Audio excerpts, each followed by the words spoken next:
Ukrainian attacks on Russian infrastructure are continuing. Dang, that was a hit! Russian authorities reported an attack on Zheleznogorsk, mining and processing plant, Kursk region of Russia. Mikhailovsky plant in Zheleznogorsk is part of the largest iron ore company in Russia and the CIS, Metalloinvest, and is one of the leaders in the Russian mining and metallurgical industry. Large Trypilya thermal power station in Kiev Oblast was attacked with Russian missiles this morning. While the Americans have the audacity to condemn the Ukrainian self-defense as attacks against civilian infrastructure, the terrorist state of Russia has no reservations when it comes to shelling truly critical civilian infrastructure in Ukraine. More footage of Trypilya thermal power plant. The fire is very strong. They write that all power units are burning. Most likely, the Russian military was able to overload the air defense with a concentrated attack.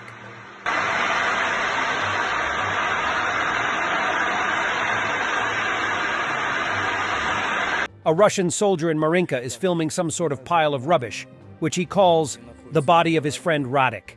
He says he wants volunteers to pick him up. The desire would be worthy in any other situation, but it is no longer possible to distinguish Radek from an ordinary rubbish dump. Итак, снимаю координаты, где находится тело Радика, чтобы передать волонтерской группе. Значит, это звероферма, край зверофермы. Да, вот танк стоит, подбитый наш. Значит, ориентир будет между вот этим столбом, тем маленьким столбом и сеткой рабицей, которой вот здесь вот остатки остались. Здесь была воронка, она как раз за этой вот кучей. Ребята, мы прятались там, кто помнит, то они знают. Здесь, значит, ВСУшный был этот блиндаж. И вот, значит, тело Радика лежит вот здесь вот. Останки тела Радика. Сейчас я это все передам волонтерской группе. По Николаю, по Канину сейчас пойду как раз обратным путем. Покажу, где он лежит. Конкретно сниму видео, чтобы был ориентир для волонтерской группы, чтобы его можно было достать. The much Russia's ground forces tactics move back to Stalin's 1943.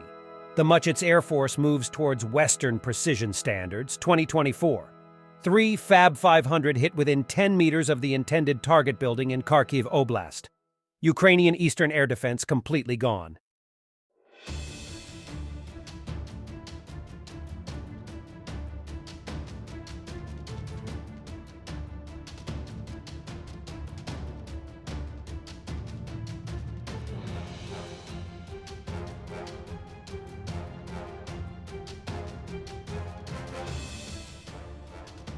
Nice and quiet diplomacy didn't work, said Dmytro Kuleba, Ukrainian Foreign Affairs Minister, told the Washington Post.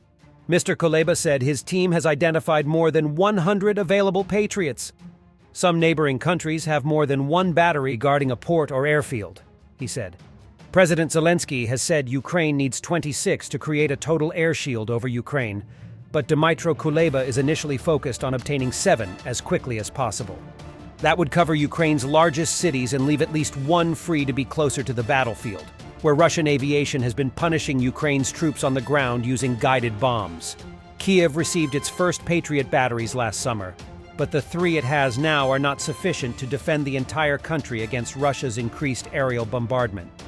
During a recent meeting in Brussels marking NATO's 75th anniversary, Kuleba harshly told those in attendance, "I'm sorry to spoil the birthday party, but who can believe that the mightiest military alliance in the world cannot find 7 batteries of Patriots to provide them to the only country in the world that is fighting ballistic attacks every day?" Kuleba said that he is confident Ukraine will eventually receive more Patriot systems, but that delays cost Ukrainian lives. Large parts of Orenburg, population 560,000, is underwater this morning, as expected. A lot of blame on the local government going around within the population. With all regional money drained for Russia's invasion of Ukraine, absolutely nothing was done to mitigate this.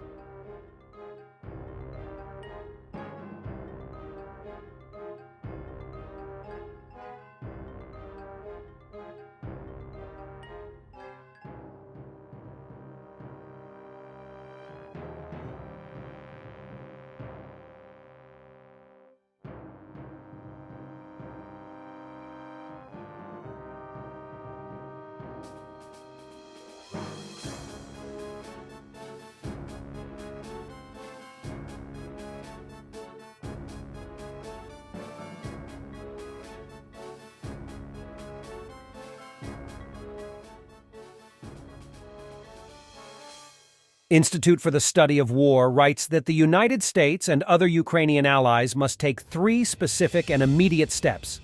Provide Ukraine with sufficient military aid and other support required for Ukraine to restore maneuver to the battlefield. Support Ukraine's effort to expand its defense industrial base, but also ramp up the U.S. and allied recourses to support Ukraine in the medium term and strengthen our deterrence capabilities against Russia and other U.S. adversaries. Target Russia's capability to sustain the war against Ukraine by denying Russia's sanctuaries, focusing on asymmetries, targeting Russia's capability globally, and stripping the Kremlin of its offset capabilities. I was telling them, guys, everyone is promising us. We will have shells, armored vehicles. In a bit, we'll have F-16. Did I tell them lies? Lyudmila Menyuk, call sign Malva, is a Ukrainian warrior. She lost her son in the war and many of her brothers in arms. Lyudmila spoke to Western allies of Ukraine, asking them not to stall weapon and ammunition supplies to Ukraine. Please spend a few minutes listening to her. Malva is so strong and brave. She is Ukraine.